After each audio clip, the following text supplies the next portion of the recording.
Hi everyone.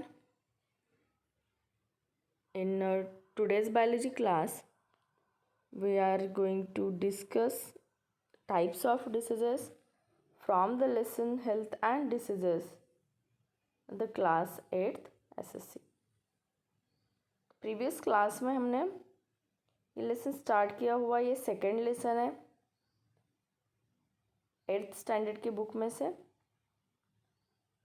तो कल की क्लास में हमने meaning of health and meaning of disease, ये दो टर्म्स हमने पढ़े हैं। तो थोड़ा सा हम पहले उसको रिवाइज कर देते हैं कि what is the meaning of health and disease.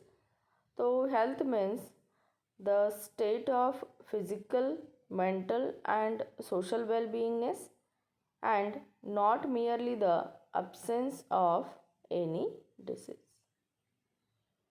तो इसको कहेंगे हम हेल्थ। और जो पार्ट है डिसीज़ का, तो disease means the condition in which the body or parts of it is suffering from any disturbances, so it is called as disease. तो ये दो टर्म्स हमने कल की क्लास में डिस्कस किए हैं। तो आज हम देखेंगे कि डिसीज़ के टाइप्स कौन कौन से हैं। तो टाइप्स में डिसीज़ के यहाँ पे दो हमने क्राइटेरियाज यूज़ किए। एक है कि अकॉर्डिंग टू ड्यूरेशन, यानी कि कितने समय के लिए, कितने टाइम के लिए वो डिसीज़ हमारे बॉडी में अपना इम्पैक्ट जो है वो दिखाता है, या फिर हम कितने टाइम के अंदर उसमें से क्योर हो सकते हैं। तो इसके बेसिस पे, ड्यूरेशन के बेसिस पे टू टाइप्स के डिसीजेस है।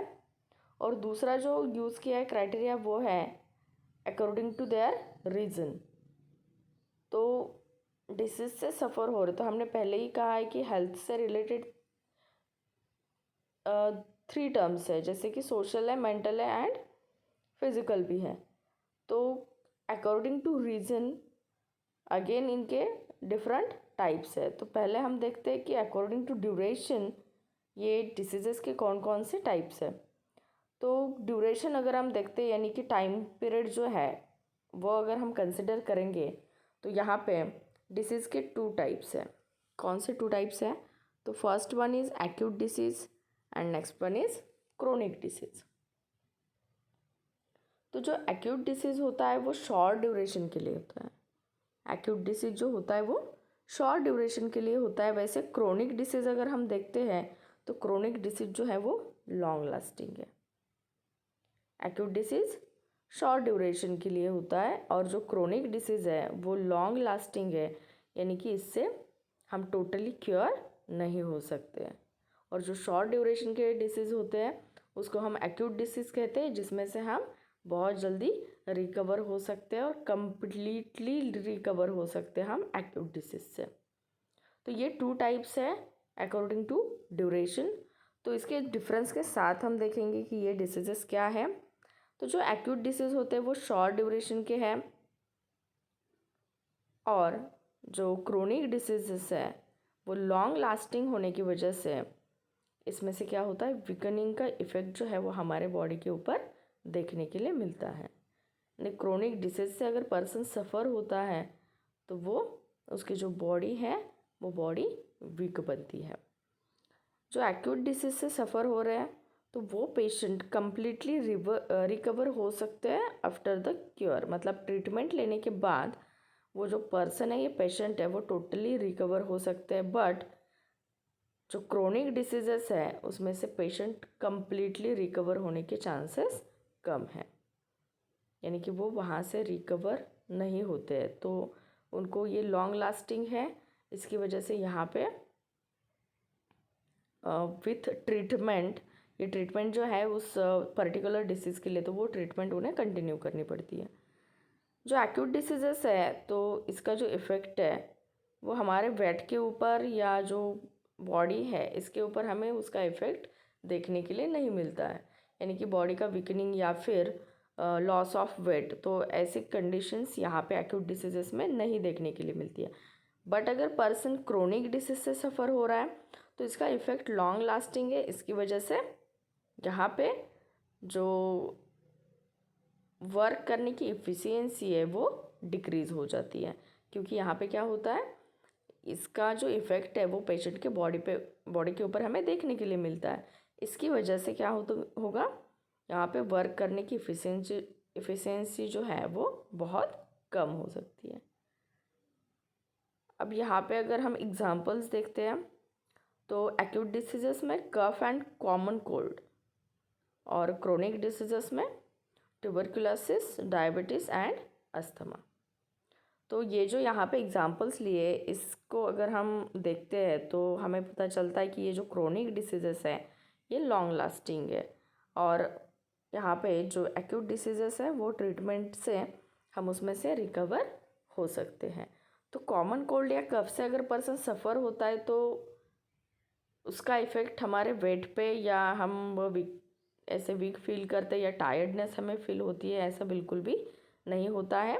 हम जल्दी रिकवर हो सकते हैं। और लेकिन अगर क्रोनिक डिसीज़ है, फॉर एग्ज़ाम्पल अगर हम डायबिटीज़ लेते हैं तो यहाँ पे वो ट्रीटमेंट जो है वो कंटिन्यू करनी पड़ती है, क्योंकि ये क्या है, क्रोनिक डिसीज़ है।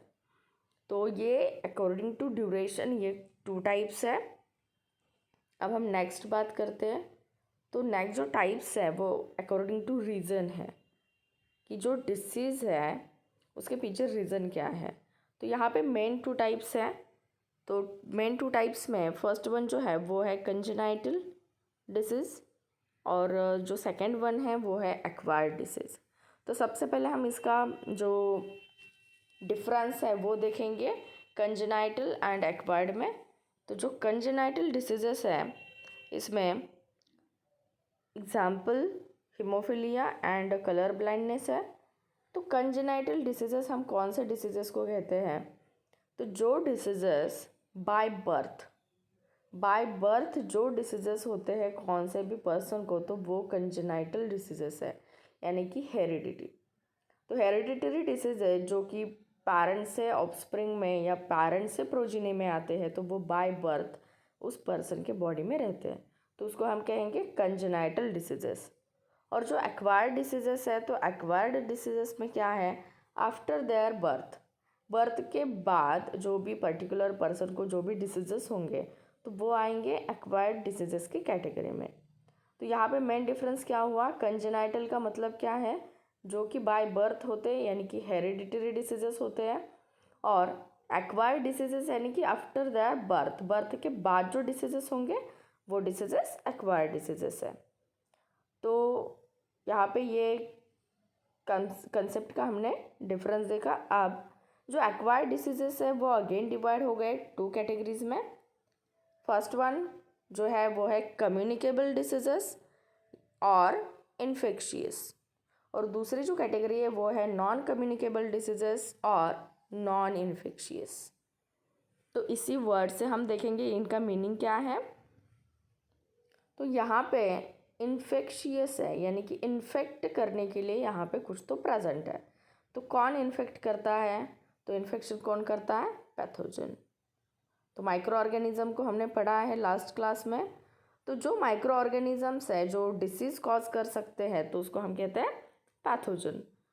तो यहाँ पे जो इन्फेक्शियस या कम्युनिकेबल डिसीजेस होते हैं तो ये पैथोजन के एंट्री की वजह से होते हैं, जहाँ पे बिकॉज ऑफ पैथोजन डिसीजेस होते हैं तो उसको हम कहते हैं कम्युनिकेबल और इन्फेक्शियस डिसीजेस। और जो सेकेंड टाइप है वो है नॉन कम्युनिकेबल और नॉन इन्फेक्शियस। तो नॉन कम्युनिकेबल है या नॉन इन्फेक्शियस है तो यहाँ पे पैथोजन का रोल नहीं है। यहाँ पे आपको कौन से भी पैथोजन के एंट्री की वजह से या पैथोजन ने होस्ट के बॉडी में एंट्री की है या सरफेस से वो हमें इन्फेक्ट कर रहा है, तो यहाँ पे ऐसा पैथोजन प्रेजेंट नहीं है। तो ये नॉन इन्फेक्शियस में आता है जहाँ पे पैथोजन प्रेजेंट नहीं होता है। और जो कम्युनिकेबल डिसीज़ है या फिर इन्फेक्शियस है तो यहाँ पे पैथोजन प्रेजेंट होता है। अब हम देखेंगे कि जो कम्युनिकेबल डिसीजेस है वो अगेन टू टाइप्स के। First one is contagious and next one is non contagious. तो जो कंटेजियस होते हैं तो उसमें एग्जांपल दिए स्मॉल पॉक्स एंड रिंगवर्म। तो इसका मीनिंग क्या है? तो कंटेजियस का मीनिंग ये होता है कि अगर एक पर्सन, हम उसको कहेंगे कि इन्फेक्टेड पर्सन है जो कि सफ़र हो रहा है उस डिसीज से, और दूसरा जो हेल्दी पर्सन है वो अगर उस इन्फेक्टेड पर्सन के कांटेक्ट में आता है, तब वो हेल्दी पर्सन को भी इन्फेक्शन होने के चांसेस है। तो वो डिसीज़ कौन से कैटेगरी में जाता है? कंटेजियस डिसीज़ के। स्मॉल पॉक्स का बहुत अच्छे से एग्जांपल हमें पता है कि स्मॉल पॉक्स अगर घर में या किसी को हुआ है तो ये स्प्रेड होने के चांसेस बहुत ज़्यादा होते हैं जो लोग उनके कांटेक्ट में आते हैं। तो ये हो गया कंटेजियस डिसीज़ का। नेक्स्ट वन जो है वो है नॉन कंटेजियस डिसीज़, यानी कि ये डिसीज़ जो है वो अगर हम उस इन्फेक्टेड पर्सन के कांटेक्ट में अगर हेल्दी पर्सन आता है तो वो हेल्दी पर्सन ये डिसीज़ से सफ़र नहीं होगा। फॉर एग्ज़ाम्पल, अगर मलेरिया है या टीबी से सफ़र हो रहा है पर्सन, तो एक्चुअली टीबी के जो पेशेंट होते हैं तो उनको सेपरेट रखा जाता है क्योंकि उनको बहुत कफिंग आता है बहुत ज़्यादा। तो एयर स्प्रेड डिसीज़ है, इसकी वजह से हम प्रिकॉशन ले सकते हैं। लेकिन यहाँ पे जो नॉन कंटेजियस का मतलब क्या है? तो सिर्फ उसके जो चीज़ें हैं वो यूज़ करने से हमें वो डिसीज़ होता है। तो नॉन कंटेजियस डिसीज़ में ऐसा नहीं होगा। तो ये कम्युनिकेबल डिसीजेस के टू कैटेगरीज है। जो नॉन कम्युनिकेबल है इसमें 4 टाइप्स दिए हैं। जैसे कि फर्स्ट वन जो है वो है डिजनरेटिव, जहाँ पे पर्टिकुलर ऑर्गन का जो माल फंक्शनिंग है उसकी वजह से ये डिसीजेस होते हैं। जैसे कि हार्ट के कुछ रिलेटेड डिसीजेस है तो ये सिर्फ रिलेटेड होंगे उस पर्टिकुलर हार्ट से। बिकॉज ऑफ एजिंग भी ये जो डिसीजेस है ऐसे डिजनरेटिव डिसीजेस होते हैं बिकॉज ऑफ एजिंग, यानी कि पर्सन की अगर एक पर्टिकुलर एज हो जाती है तो आफ्टर दैट एज जो फंक्शनिंग है पर्टिकुलर ऑर्गन का, तो वो फंक्शन जो है वो प्रॉपर नहीं होता है। नेक्स्ट वन जो है वो है डिफिशियंसी डिसीजेस। डिफिशियंसी यानी कि जहाँ पे लेस अमाउंट में या लेस क्वांटिटी में हमारे बॉडी में कुछ तो न्यूट्रिएंट जा रहा है जो कि हमें हमारे बॉडी के लिए रिक्वायर्ड क्वांटिटी है, तो उतनी क्वांटिटी अगर हमें नहीं मिलती है तो हम डिफिशियंसी डिसीजेस से सफ़र होते हैं। जैसे कि एग्जांपल यहाँ पे हम देख सकते हैं, स्कर्वी का एग्जांपल है, रिकेट्स है एंड एनीमिया है। तो एनीमिया में अगर हम देखेंगे तो हीमोग्लोबिन की डिफिशियंसी की वजह से एनीमिया से लोग सफ़र होते हैं। रिकेट्स स्कर्वी का अगर एग्जांपल देखते हैं तो पर्टिकुलर यहाँ पे विटामिन की डिफिशियंसी होती है। तो बिकॉज ऑफ डिफिशियंसी जो डिसीजेस है तो वो एनीमिया, रिकेट्स, ऐसे इसके एग्जांपल्स हैं। नेक्स्ट वन जो है वो है एलर्जी। एलर्जी यानी कि पर्टिकुलर सब्सटेंस होता है तो उसके कांटेक्ट में अगर हम जाते हैं तो हमें उसकी एलर्जी होती है, यानी कि हमारे बॉडी के ऊपर उसका कुछ तो इफ़ेक्ट दिखने के लिए मिलता है। जैसे कि ईचिंग हो सकता है, स्नीजिंग होता है कंटिन्यूसली अगर हम डस्ट के कांटेक्ट में आते हैं, तो ये क्या है? एलर्जीज हैं। एंड लास्ट वन दिया है कैंसर। तो यहाँ पे क्या होता है? अनकंट्रोल्ड डिवीजन होता है सेल का। हमारे बॉडी में जो सेल्स है तो इन सेल्स का अनकंट्रोल्ड डिवीजन होता है, जहाँ पे बिल्कुल भी नेसेसरी नहीं है वहाँ पे अनकंट्रोल्ड डिवीजन होता है सेल का। इसकी वजह से वो पर्सन कैंसर से सफ़र होता है। तो यहाँ पे ये जो हमने सारे एग्जाम्पल्स देखे, इन सारे एग्जाम्पल्स में ये बात आपने नोटिस की होगी कि यहाँ पे एक भी पैथोजन का नाम नहीं है, या बिकॉज ऑफ पैथोजन यहाँ पे एक भी डिसीज़ नहीं होता है जो कि नॉन इन्फेक्शियस है। और जो कम्युनिकेबल है तो इसमें स्मॉल पॉक्स, रिंगवर्म, मलेरिया है या फिर टीबी, तो इसमें क्या है? पैथोजन प्रेजेंट है। तो आज के क्लास में हमने टाइप्स ऑफ डिसीजेस ये पढ़ा है।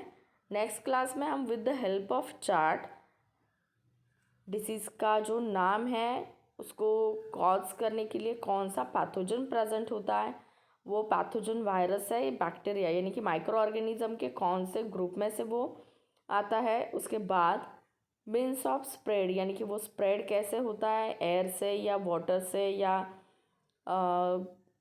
फूड से, कंटामिनेटेड फूड अगर हम लेते हैं तो उसकी वजह से, और उसको प्रिवेंट करने के लिए हम कौन से मेजर्स यूज़ कर सकते हैं। तो with the help of chart ये हम कल के क्लास में डिस्कस करेंगे। और आज के क्लास में हमने डिस्कस किया है टाइप्स ऑफ डिसीजेस।